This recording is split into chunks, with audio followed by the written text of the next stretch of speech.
Welcome to the Holiness Today podcast. In this episode, I connect with Brad Dyrness, District Superintendent of the Michigan District, Jeffrey Hodge, Executive Director of Indian Lake, and Paula Fulton, Camp Heritage Center Historian.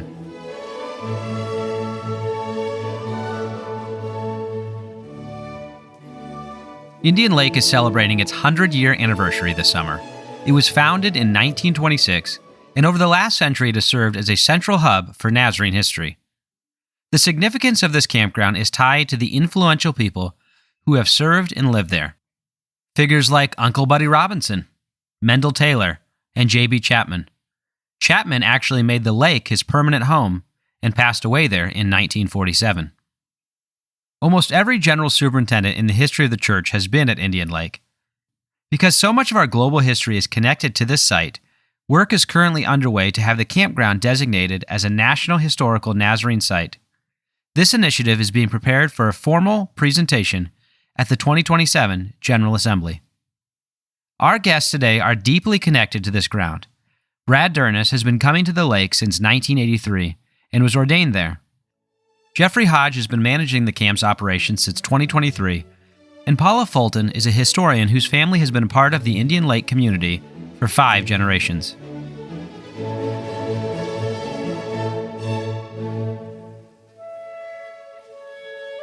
Welcome to the Holiness Today podcast. We are here with Brad, Jeff, and Paula, and the occasion of this interview is the 100th anniversary of the Indian Lake Campground. Shout out to Russ Bretholt and Bonnie Perry for connecting everyone together in the room. Just to get us started, Brad, I'll ask you first, but I would like to know from each of you how you are connected to Indian Lake, how you kind of first came into maybe awareness of it or your first intimate relationship with it. Brad, to get going, why don't you tell us your relationship to Indian Lake? Yeah, my first connection goes all the way back to 1983. After graduating from college, I moved. My first assignment was in Michigan. And if you're going to be in Michigan and serving as a youth pastor, you're going to end up at the camp at some point. And so my first experience was with teen camps and kids camps in those first few years. And then I changed assignments, moved to northern Michigan, which wasn't quite northern just yet. But the district divided the year that I was ordained. And so my ordination happened at Indian Lake. And that's the same year that the Northern Michigan District was launched. And so I was taken away from Indian Lake at that point, and we did camps way up in the UP after that.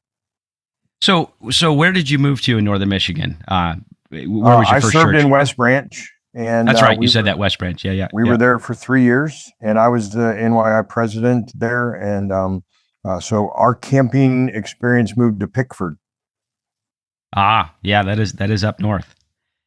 And then Jeff, why don't you share your connection with it? I heard a little bit this morning on your podcast episode. Shout out. We'll put that in the show description for people that want to know more about you and Indian Lake. But what is your connection to the campground? Yeah, my wife and I, our first connection at Indian Lake was in 1996. My wife was 8 months pregnant with our daughter. And we came here in, I think it was September of 96 with 2 other couples just to get a break for a weekend and go fishing on the lake. And I remember my wife and I, as we were walking around the camp during that time, we were thinking there's something very special about this place. And little did we know that in 2013, I would move to Nashville, Michigan, to pastor there for 10 years and really start to get involved with Indian Lake Nazarene Camp. And then in 2023, I got a phone call asking if I would be interested and like to have the conversation of possibly being the director of the camp. And I got put in the pool there and swam my way, I guess, to the top, and became the director in June of 2023. And really not wanting to follow God's will, but not wanting to move. We were very comfortable. Our daughter and her husband were living in a town just over from us, so we had close proximity to them. And but the way God moved in my wife's heart and my heart, we knew that we needed to come to camp. So we made the move in June of 23. So when you were walking around the campground, would you say that you felt that Indian Lake Campground was just a camp or more than just a camp? Definitely more than just a camp. Yeah. Yeah.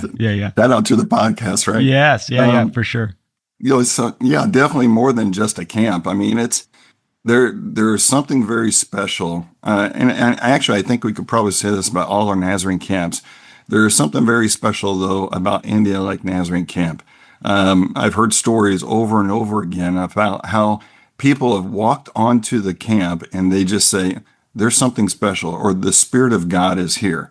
And every group that comes, every family camp, every youth camp, even the ministries of the camps that aren't part of our denomination that come, every one of them say when they leave, lives were changed here at camp.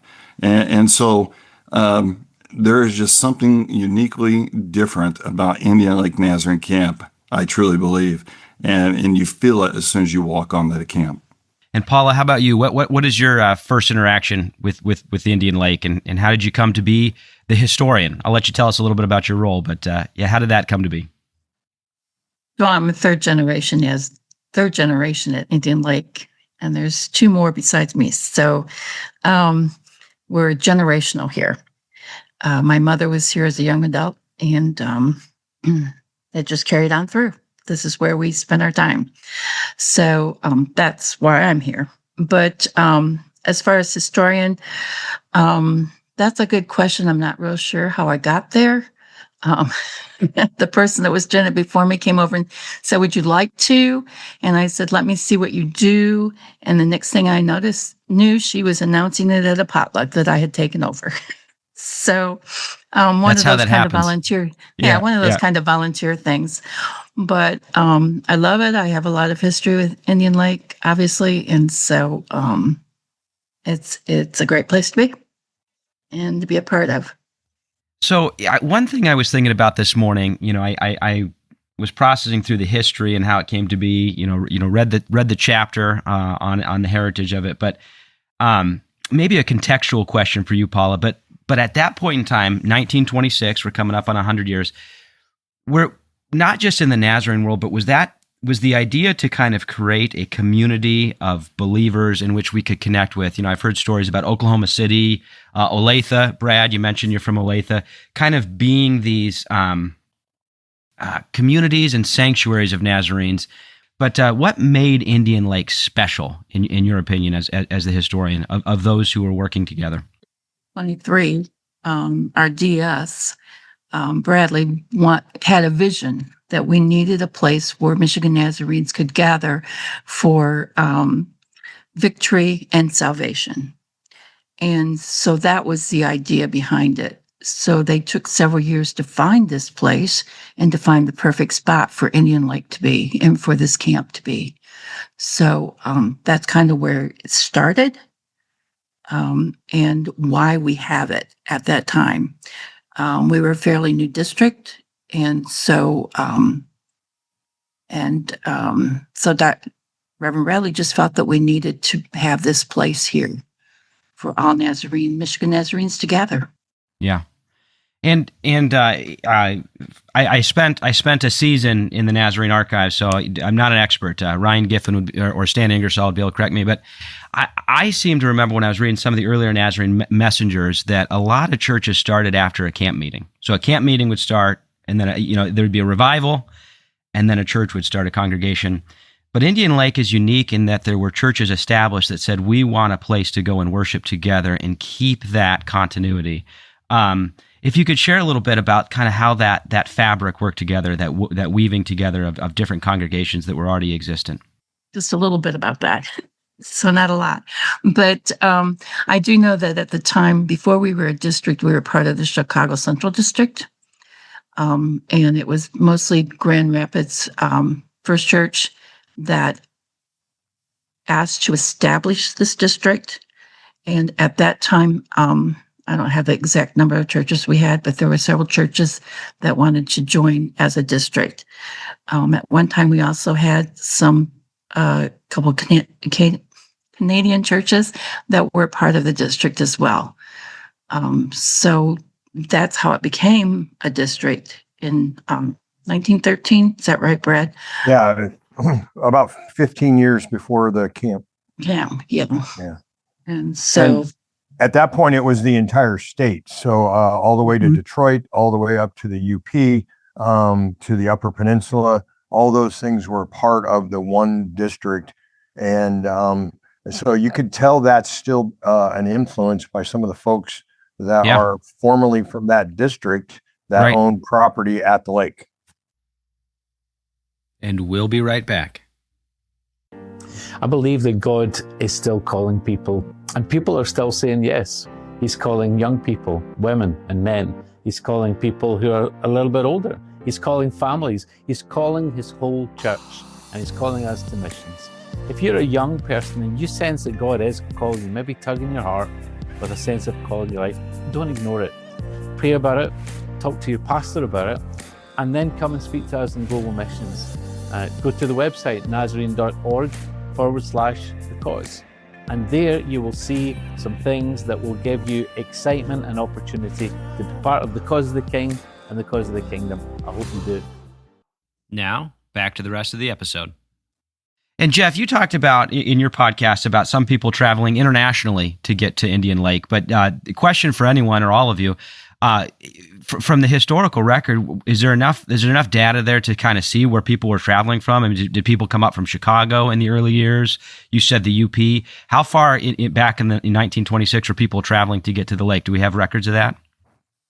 Yeah, I don't necessarily know if we have records of that. I just know by what we've been able to read in the journals that we have, what we've been able to read in the book that was written about Indian Lake, the distance of people traveling. It really became, when they would have family camp in the early years, it really became a destination place to go. And so people would travel many distances. There's we talked about Vicksburg being close by here. Vicksburg used to have 3 railroad tracks that would converge into Vicksburg that would bring people out here to the lake. And one of the stops before it got into Vicksburg, is what I've been told, is out by the lake. They would drop them off at Lemon Park before there were even roads to Indian Lake Nazarene Camp. They would drop people off at Lemon Park, and they would take a ferry across the lake to get to the lake. And so there are many stories that I've heard from just this last year. A woman who was 90 years old talked about her parents telling them stories about how they came out to the lake in the early years, and they traveled from northern Michigan, and they took the train down to come out to the lake. Yeah. So that's the draw for Indian Lake, is to get away from the normal hustle and bustle of life and come and get alone and get away with the Lord. Yeah. So is that why that location was chosen at that point in time, because of its proximity to the railroads? Was that kind of in the concept of one of the reasons why it was selected? No, that's an interesting question, because a lot of our churches were planted on the railroads. Wow. If you look at the railroad the railroad map and our churches, it just rides right along that. And so I'm sure that did have an impact. That's really cool. That, and how we were strategically picking where the next church was going to be. Yeah, that's awesome. So I've got to ask about the Big Black Hat, the event of allotting portions of land. I imagine for an unsanctified group of people that would be really stressful. But since Nazarenes are entirely sanctified, it went well, I guess. But just paint us a picture of how that went down, Paula, because I think that's an interesting. Was it 32 acres of land that needed to be portioned out? So how did that event come to be? Actually drew up a plot plan to begin with and numbered all the lots that could be bought for cabins. And then Reverend Stout was the one who did the plot plan, was in charge of it that day. It happened in November of 1926. People came who wanted to purchase a lot and build a cabin, is what it amounted to.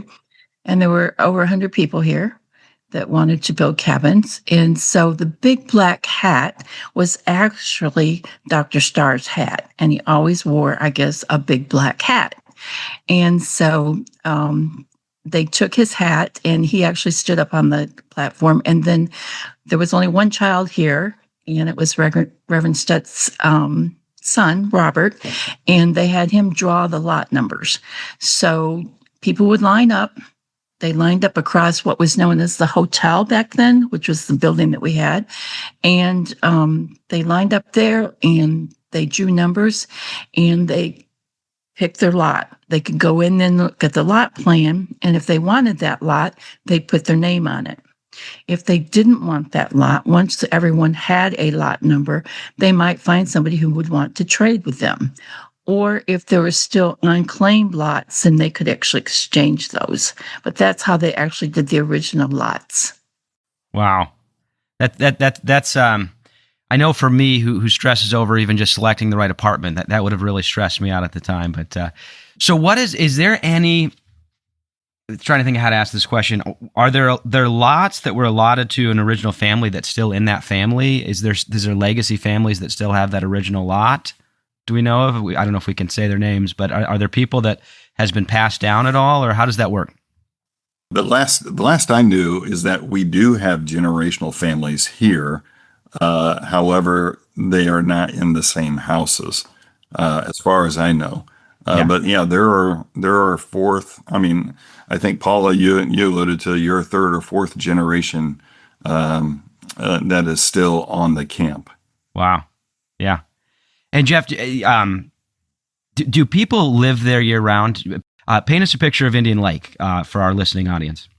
Yeah, so Indian Lake is 256 acres. We have our residential areas, which the people lease the land, but they own the cottage that they live in. And we have about 190 leaseholders at this time. That's made up of people who do live here year round. We have people that probably are younger generational families that live here year round. The kids attend local schools in the area, and families work for local companies in the area. We're about 60% now live here year round. And then we have our older generation that probably about 20 to 30% that are snowbirds. They go away for the winter seasons. They stayed till about December, and then they take off around January and come back around March, April during that time frame.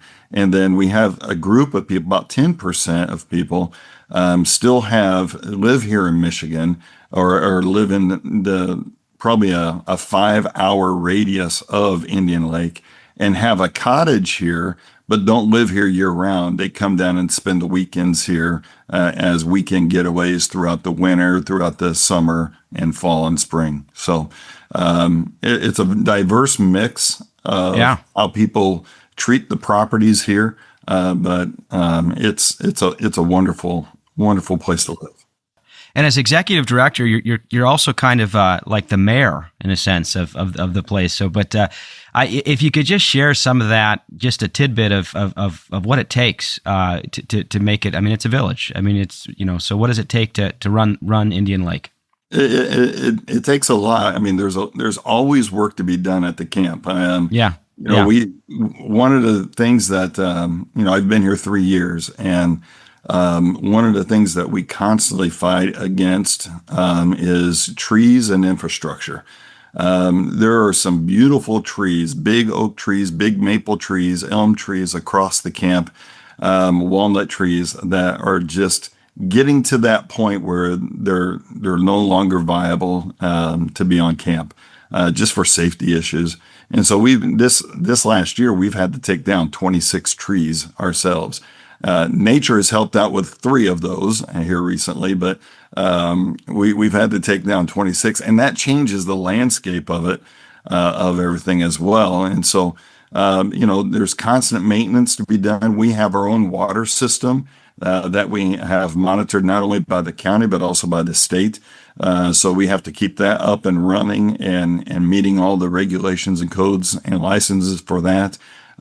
We have a dining hall and a snack bar that we have for our camps and our events that go on. And then we also open that periodically throughout the winter months to be used for our leaseholders to have a gathering place for a breakfast or for a dinner. one night a week. And so there is a lot that goes on throughout the camp, and not just during the summer months. Of course, during the summer months, it's a lot more busier because we have such a big inflow of people coming back to camp throughout the summer. Yeah. But the winter months is where we really start working on getting things prepared for the next summer and all the events that are going to be taking place. Yeah. Brad, Yeah, question. Nate? Oh, sorry. Go ahead. Go ahead. Well, I just wanted to add to the residential aspect is that a lot of, maybe, I don't know if it's half or maybe less than half, but are retired pastors who have retired from our district or maybe even another district and have made their homes there on the campground. And it is those residential folks that are key to helping us make camps work later in the summer. Yeah. They volunteer in the kitchen. They help clean up the property as Jeff was describing. They just do all kinds of things. And one of my favorite portions of that is their willingness to be a part of a prayer team that when camp registrations are all in on that Monday, I hand a list of those campers' names, 150 campers and staff, to that prayer team, and they pray by name for each of those students and those workers during the week of camp. And so they're actually very engaged and in part of the spiritual dimension. None of them lead the music. They don't preach. They don't lead a small group, but they are on their knees for our students and for the staff. And it's just a remarkable moment to be with them. Yeah, Nate, I want to add to that. One of the things that when we look at people that are becoming leaseholders or even seasonal RV people across the camp, one of the things that we talk to them about is that the ministry of the camp is seeing lives changed at camp, right? And so when you become a leaseholder or RV seasonal person, we're looking at you to help in that ministry, to be part of that ministry. The camp is not just a place to come and live. The camp is a place to come and be involved in a ministry. And so Pastor Brad hit it on the head. One of the greatest things that I love seeing across our camp is our volunteers. We have anywhere between 100 and 150 volunteers throughout the year that either volunteer in our office, mowing, dining hall, prayer. Being a part of that prayer group is, to me, and I know Pastor Brad feels the same, that's the vital aspect of the camp right there, is being a part of that prayer group. And that really just helps and benefits the camp so much more. Yeah. Paula, a question for you, but what do you think? And this was a question I was going to give Brad too, so maybe I'll ask Paula first, and then Brad, and then Jeff. You can follow it up. We can all answer this one, or whoever feels called to answer it. But as I think about camp in the Church of the Nazarene, growing up in the Church of the Nazarene, and not outing my father, so Dan Gilmore, District Superintendent, Northern Michigan. This isn't for you, but I've just talked to other district leaders throughout the Church of the Nazarene, and I know that the idea of camp is changing. The idea that we go to Holiness Camp and Camp Revival, and some districts are managing it well and transitioning well, and some are saying, what's the function of this anymore? What are we going to do with this? How do we keep it up? But question for you, Paula, first. There's different eras of Indian Lake's campground, but why have they been successful over 100 years? I mean, that it's a legacy story. I mean, that's a story of success. And then Brad, if you want to follow up on that, but what has your district done differently, and not outing other districts, to keep camp, the idea of camp, alive? And then Jeff, if you want to follow it up or spike the volleyball at the end of that one. But Paula, why don't you get us going on that one? Basically, I think that because we are generational in a lot of aspects, that has a lot to do with it. Yeah. We all came here for camp meeting and district assembly. We spent 2 weeks here back in the day. So, that makes a difference because we see value in the fact of that. I think our pastors have a lot to do with that. I grew up in a church where the pastor was very much in favor of families being at camp meeting. And so it was one of those weeks that he actually approved of our leaving his service to come to camp meeting. And so a lot of us just grew up here, even if it was just for the weekend, we were here for camp. And I think that makes a difference in that aspect of it. I think the fact that we just keep going makes a difference too. I think it presents the opportunity for families to be here. And so I think that's important too, because we haven't quit. We just keep it going, and we still have a decent attendance for our services. And we also offer a lot of other things here with that, because we've incorporated activities in the afternoon for families. So we have basketball tournaments and pickleball tournaments and shuffleboard, and we just have a lot of different things going on during those times in the afternoons and evenings after church. So I think that encourages people to come also, because there's things for them to do. The lake also helps, we can swim. Yeah. So that makes a difference too. So I think there's a lot of aspects to where we're located that makes a whole difference too, as to what we continue to do. Yeah. And Brad, how has the district really helped to keep the camp function? Keep it moving. I guess I could say, put it that way. Well, it is absolutely a partnership, and our it's nobody from our district is more than 2.5, maybe 2 3/4 hours away from the campground. So that proximity helps. And even though some of the folks on the very far east side of the state kind of complain that that's a long drive for them, compared to some districts, it is very short. And so that helps a bit. The district invests in this camp, and over just in the last 10 years, they've invested several probably $1.5 million in the camp, trying to help make sure that it stays functioning and modern as much as it can, and whatever else. But our staff, our youth pastors, our children's pastors, our volunteers bring kids from their churches to do that. But one of the things that we've chosen to do is we hold our credentials meeting here, and that means that every single pastor who is beginning the process of credentialing in the Michigan district will have spent at least three times down at the campground, and they can never go away saying, "I didn't know we had a campground." And part of that is just making that awareness as a part of that. And so we do our fall workshop down here for our pastors. We do credentialing here. District assembly is held here, and all of those things are still kind of the umbilical cord back to our congregations that keep them connected to what happens on the campground. And it's a positive experience. My first assignment, as I shared earlier, was serving as a pastor in Michigan. And every assignment that we took following that, there was not the closeness on a district that we are here in Michigan for our very first camp.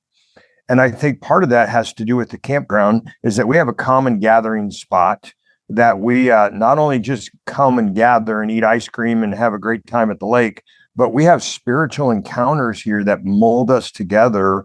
And so our district has a different feel than some of the other districts that I've served on, where there was more of a distant thing, and district assembly was held at a hotel or with a big church on the district. And just having that common space to encounter God and to interact as peers is really, really helpful for us. And Jeff, maybe you could share a little bit on how, plugging your podcast again, that it's more than just a camp, but the importance of sacred space. I imagine that is a key essential ingredient in the success of Indian Lake over the years. But share, maybe you can even give an anecdote of something you've witnessed recently, but just the importance of transformation that happens still at the camp. Yeah. So just let me start by this. Our mission statement here at camp is we are a sacred place for renewal, relationship, and recreation. Everything that we do on camp is filtered through that lens. Whether it's building a pavilion, whether it's putting in and upgrading our docks, whether it's remodeling cabins, restoring the lakefront, whatever, if this does not, whatever we do, if it does not help people encounter a relationship with God, then we really have to look at that and say, is that necessary? And so this idea of it's more than just a camp, came from one of the phrases when I arrived on camp 3 years ago. One of the phrases that I heard and that was being used was, "Oh, it doesn't matter. It's just a camp. It doesn't matter. It's just camp."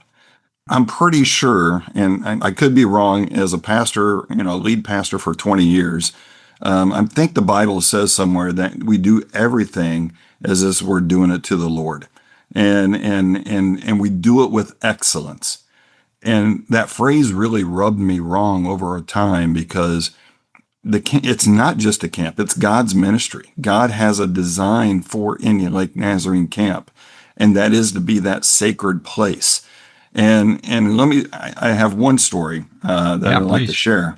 My wife, when we moved here, got a teaching job in the inner city of Kalamazoo, in one of the roughest neighborhoods of Kalamazoo. And it was a Christian school, but yet it wasn't a typical Christian school where you had church kids coming to the school.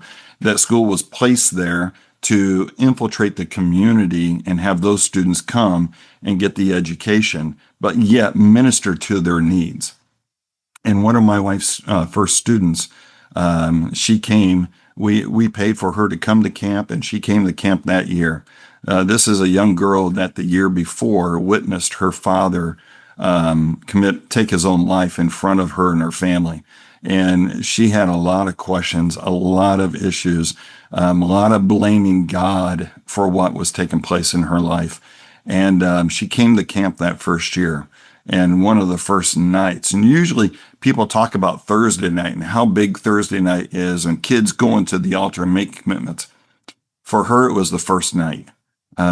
She went to the altar, and the difference in that child, this 8th grader girl, when she got up, when she went down and then walked away from that altar, was night and day. She had the joy of the Lord. She had the peace that passes all understanding. And that is why we do camp. That is why this is such a sacred space. That is why everything we do is filtered through that lens of renewal, relationship with God, and that God, it's not recreation. Yeah, it's recreation, going out in God's creation and being a participant of that, but it's a recreation of what God does in these students' lives. And so that is our mission, and that is why we exist, and everything is filtered through that. Yeah, Nate, when I became DS, there was a lot of conversations about camp and making sure that it was profitable so that we didn't have to carry the burden of the expense of it. And then in some ways we looked at camp as a business rather than as a ministry. And that's one of the things they would talk about. We are a place with 5 different businesses. And I really tried to encourage us, and Jeff has done a remarkable job helping us move from 5 businesses to 5 different ministries, and how do these things that we do actually minister to our people, both on the camp, in our community, which we've really been trying to build some connections to the people around the camp and other residents on the lake. But how does it also is a ministry for our churches? And if this is just a restaurant that has a boat dock, and we occasionally do spiritual things down here, then my churches are not going to get behind that. But if this is a life-changing ministry that makes an impact on the people from their congregation, then they're going to say this is worth investing in. And so they've come alongside of us to help us, do some work, hard work, and invested money in the camp, because it's not just a business; it is a ministry, and everything that we try to do circles around that. You guys ever read something in a book and it just sticks out to you? This was a couple years ago. I read this, and it's one of those things that I lean on either side of the question, and we don't have to answer the question, but I thought of it as we're talking about Indian Lake. But the question was, is the church for the world or for believers? And the theologian that asked the question went back and forth and things like that. And I think sometimes as Nazarenes, we think it's for the world. We've got to be out and be missional. But I feel like Indian Lake and places like Indian Lake hold that special place of saying, no, it's for believers. I mean, obviously, certainly the lost will come in, but the importance of giving that rest and that restoration and that renewal, to stay on the R themes, the alliterations there. But this can be an open question for anyone that wants to answer it. But Jeff, you shared that a bit, but in what ways do you rest? I'd like to hear from all that. And in what ways do you see Indian Lake providing rest? And Jeff laughs because he thinks, man, I don't get rest. But how does God say, take a break? And then the importance of providing breaks for pastors. I mean, I know pastors go through burnout. I know leaders in the church go through burnout. We do. But how does Indian Lake, I think, provide something in the Church of the Nazarene that's quite rare, is a place of rest? Yeah, I think for me, I'm typical of the type of person that is not going to rest. I see so much work that needs to be done that I'm going to keep going. I have a great partner in ministry in my wife that holds me to the fire, and saying, listen, you're taking today off. You don't need to come in the office, or you don't need to do this. So she is a great asset for me as a partner in ministry, and she helps keep me focused in that area that I need to find that place of rest. And honestly, for me, it's going out on a kayak on the lake, or it's going for a walk around the grounds to get away and just spend time alone with the Lord. One of the things that we've done, and Pastor Brad has actually started before I got here, is partnering with the district. We have the DS cottage where Pastor Brad is able to come down, and him and his wife are able to come down and have a time of rest away from the business of his job. But they're not here all the time. So like during the winter months and spring and early spring and fall, we open that up to our district pastors, that they can come down, bring them just by themselves or bring their families down and get away for a time and find that sacred space for themselves and their family so they can be together. And they're able to use the DS cottage, and we don't charge them for that. We make that available for our pastors to use. Pastor Brad already mentioned that the district has put in substantial amounts of money over the last 10 years into the camp. And so it's not just, we are not separate from our district pastors. This camp is their camp. It is our church camp. We are part of them. And so we make space to allow our pastors to come down. And if the DS cottage is taken, we have other places around camp that we can put our pastors and our pastoral families and put them up for a weekend and help meet their needs of time away and creating that space. And every time we do that, it links our churches and our pastors to the campground. What value do we offer to our pastors from the camp is what makes it important to them. And let's be honest, there's a lot of competition when it comes to camping activities, band camp and cheer camp and football camp and camps with ski boats and horses and motorcycles. And Michigan has a lot of campgrounds. But for our students to come here and feel like this is a place, I think there's a little bit of ownership that makes it fun to come to. And there's a lot of things to do here as well. But we focus less on some of the extreme kind of things and emphasize the idea of being together and having a spiritual encounter while at the same time having a lot of fun while we're here. Brad, how do you rest? I'm just going to throw that out for you. What's your way of resting? I work really hard at trying to make sure that my day is divided properly. Because if I'm not careful, I can work all day long and then go to board meetings almost every night of the week in one of our churches. So I have to make that choice, and sometimes that includes coming down to the lake My wife will tell me, we haven't been down to the cottage for a long time. So we were just down there last weekend, and just a great place to come. Sometimes I do some work around there because a tree needs to be trimmed or whatever else. But that is so different than my regular job that even in that time of working, I'm finding some kind of a renewal that's different than just doing the regular thing that is a part of my work. Yeah, yeah. Paula, how about you? How do you rest? Most of my stuff is just volunteer. So, it's just the normal day routine. You still need So rest mostly- though. So what do you do when you're unplugging and you need that resting time? My sister lives down the road, so she comes down every night. And my cousin has a place here on the weekends. So we do things together, watch TV, talk. I read. So yeah, those types of things. So I should transition since we're 40 minutes into this. It's probably a late transition, but what are we doing to celebrate 100 years? Paula, what do we got going on? Jeff, Brad, what's the celebration going to look like this summer? Our committee is working on a lot of different things right now. We have activities planned that will go on during the camp meeting. Family camp, I guess I call it. I'm back in the old days, but family camp. So we have some activities going that we hope to incorporate into that. Of course, 4th of July is a big celebration around here anyway, and we have the big parade. So, of course, we will have a golf cart in the parade to celebrate that.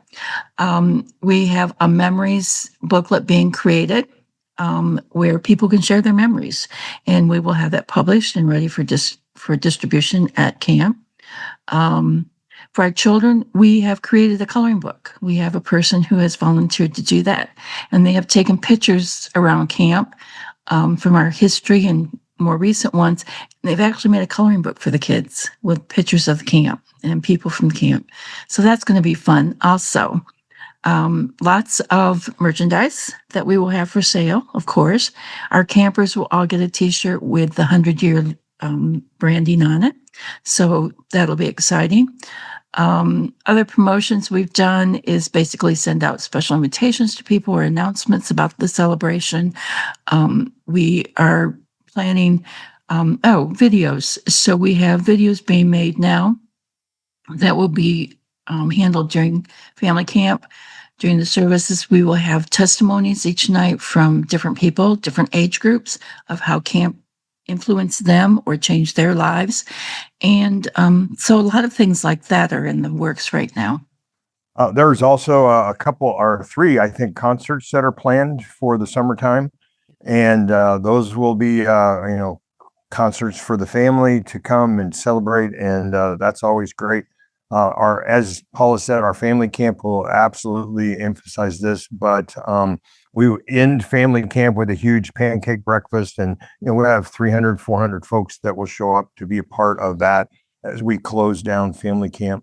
But lots and lots of things that are new and different this year for that. But I think one of the big key things, and Jeff can really speak into this, is we are also rolling out what the next 100 years might look like. And we've been working a lot on developing a strategy for what does camp look like in the coming years and the next decades that will hopefully still make it an effective place for ministry. And a couple of the things that are really important to us is pushing into that fourth season. In Michigan, you have a foot of snow during the winter, and there's less to do on a campground when there's a foot of snow and there's not big sledding hills. So we're trying to create space that makes it a 4-season camp, which will open up the doors for more involvement there, as well as what does camping look like as far as being separated a little bit from the residential area and having space that is solely committed to camping, so that there's not that the crossover. So lots of things, but rolling out the development plan is going to be a real important part of our 100-year celebration. Yeah, I totally agree with Pastor Brad and Paul here. July is going to be an incredible month. It really kicks off with the weekend before the 4th of July is when the Lake Association has their fireworks, and it brings in a lot of people to the camp that weekend. Then you got the next weekend is Family Fest, where we have our big event. Brian Free and Assurance is going to be here this summer with one of our concerts. Austin French, upcoming Christian artist, is going to be coming this summer. And so those are just two of the 4 concerts in the concert series that we have this summer. And in each step of the way, we're going to be having events that reflect the history of the camp, what's transpired in the buildings, and what's taken place over the last 100 years, and all that God has been able to do. But then Pastor Brad also said that we're launching a new venture into the next 100 years. One of the things that we talk to our staff about all the time is how can we, in the things that we're doing now and where we're headed in our buildings and our infrastructure and all aspects of camp, how are we setting the camp up for success in the next 20, 30, 40, 50 years? And so as we look at expanding the camp, possibly creating a new camp, as well as restructuring and updating the old camp, that is all going to be talked about and laid out this summer with drawings. And we just had a preview of the buildings and the drawings of the buildings. They look pretty great, and I'm excited to see what transpires from the design team as we head into the summer. And that all is planning on being launched here at Family Camp this coming summer. So it's going to be an exciting time to be on Indian Lake Nazarene Camp. And did I see that the giving goal was met that was set for the 100 years, or is it? Did I see that right? Yeah. So we had a goal of $100,000 for Project 100, and that's basically the foundational. Laying the foundation to do the next part of the expansion, the capital campaign gain, and so. That was for, the design, the surveying, the environmental survey, being on the lake and on our river system. We had to do 2 types of surveys. One is a plot survey, but then also an environmental survey. And we don't make sure we don't want to get into protected wetlands or anything of that nature. And so that foundational aspect of $100,000, that was reached. We had a deadline by October 15th, and we had to get that done. And God moved in a lot of people's hearts, and conversations that God brought up across my path. Just give you an example, I had one person come up and says, what do you need? And I said, well, we're this far away. And I said, but October 15th is next week, so we're getting close. And he goes, well, whatever you need, you let me know by October 15th, and I'll write the check. And so God is bringing people around Indian Lake Nazarene Camp that not only see or have experienced God's moving and working here, but they see what it needs to be in the vision casting that we're doing. So it's pretty amazing the things that are taking place. Yeah, and Nathan, that is to help us get ready for what's next. So there will be $10 million that we will have dreams about that will, over the next 10 years or 20 years or whatever it takes. That is the Project 100 is just the nudge into that, but that will take us. And so one of the things that we're hoping is that people from all over the Nazarene family, because as a district superintendent, whenever I introduce myself to someone and tell them I'm from Michigan, they say, oh, I went to Indian Lake when I was a kid. I can't tell you how many times I've heard that story. And our hope is that they would have a heart connection to what is happening here and the lives that are being changed here. And they would like to be a part of that in the future. And so we're going to be encouraging folks that have some kind of history with the lake or with camp to say, I want to be part of what's next. Yeah. Well, and one of those things, if I heard that right, is the desire to create maybe an activity center, indoor space for wintertime. I don't know if you could paint a picture, but what is the vision on that? What would that look like? Yeah. So the thing about that is that we have a great summertime to where we have an activity center, but it's only used during this late spring to early fall time. During the winter months, because it's not occupancy, rated. We use it for boat storage, and so we don't have.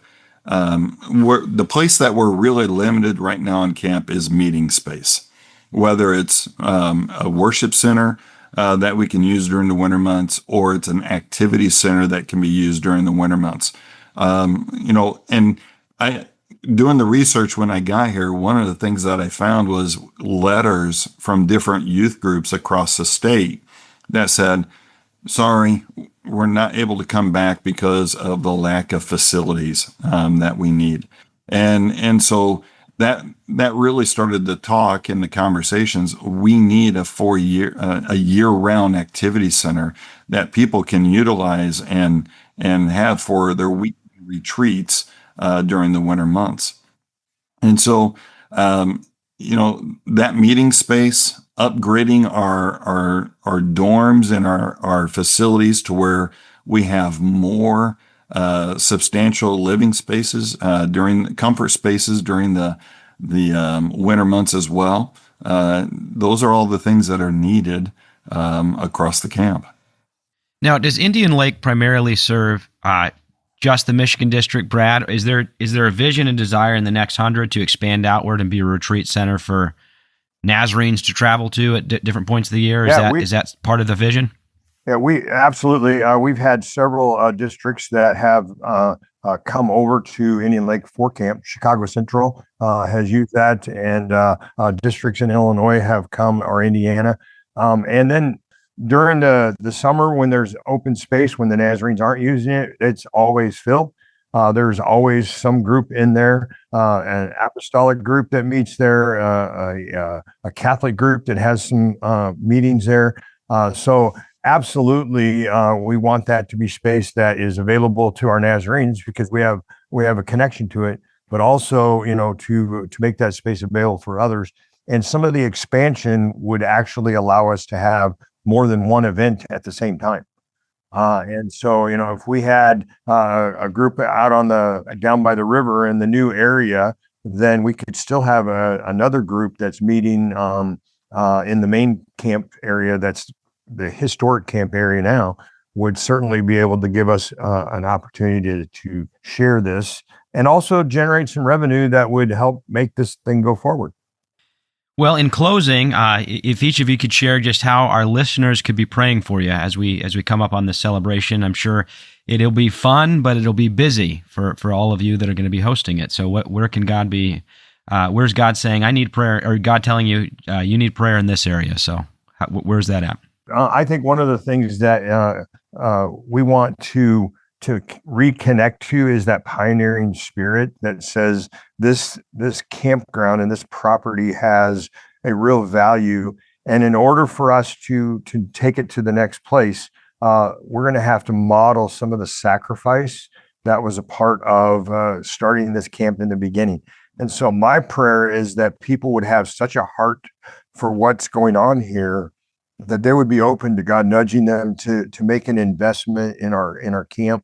Not just by showing up and volunteering and doing all those kind of things, but actually making a sacrificial investment in what's going on here as well. So I think, in order for this dream to happen, one of those things is that we have to resource that dream in order to take whatever step is next.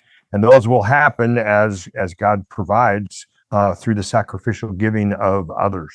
So that's one of my heart prayers, is that we would have that same pioneering heart about the impact that this could have in the next generation, and that we would be willing to step into that. Jeff, how can our listeners be praying for you as you're looking to host a big group this summer? One of the things that I have felt ever since I've been here And I pray this all the time. I can't do this. If this was Jeff trying to do all the work and trying to organize and get everything done, this would be a flop. We need people that, in the same spirit of those in 1918, when C.L. Bradley said the words that we need to look for a camp where we can bring people to it so they can get away from the hustle and bustle of life and find a relationship with God. We need people that will have the same spirit, that will come and serve, not just in volunteering, but in coming and participating in the ministry of the camp, both, through one, especially through prayer. Pray for the camp, pray for our staff, pray for those that are going to be coming onto camp, that they would find a renewal and a relationship with Christ. Pray for our staff that they would not become weary in doing the work of camp. And because it can become weary, but that's if we're doing it on our own accord.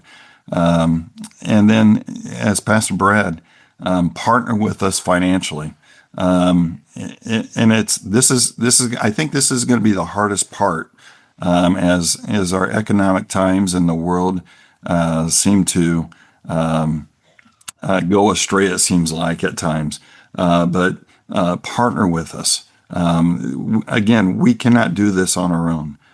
We need partners in ministry, both physically and financially, as we move forward. And this is not a small task. This is a huge task. And so we need prayer and then gifts, and people to come and serve with a servant's heart. So that's where we're at. And I'm excited for what God's going to do, because we know that whenever people come and give, they're ministered to as well. So I'm excited to see what God's going to do. Paula, how can our listeners be praying for you in preparation for this summer? Get everything done, and really so that everyone can participate but enjoy as well. Being the history person, I hope that we can connect people with the history as well as how that has impacted us throughout the years. So just through people's testimonies, through our memories, through the activities that we have planned, the retro activities, the concerts, that God will meet with them. And for our children camp, I have a granddaughter that comes to camp. And it's been a very spiritual, enriching for her. And she doesn't even live in Michigan, but she always comes here for camp because that's where her mom came. And so I just feel that that is our most important mission, is for our future. And so I like the fact that we have chosen the theme of lives are changed at camp. That is what it's all about. Yeah, Nate, one of the things I love most is walking into an evening meeting, an evening chapel service with whether it's teens or kids, and seeing some of our residents that are sitting in the back. They're not judging what's going on the stage and seeing if we're towing the line. They're sitting back there praying for what's happening and anticipating that there will be a life changed in that moment. And it really is reflective of what really matters to us on this campground, that lives do get to experience the love and mercy and grace of Christ in such a way that it propels them into what's next. And to watch that prayerful moment, it just reminds me that is the most important thing that we pray for when we gather, is that that people will experience the grace and mercy of Christ. And obviously everybody's safe, all those kind of things.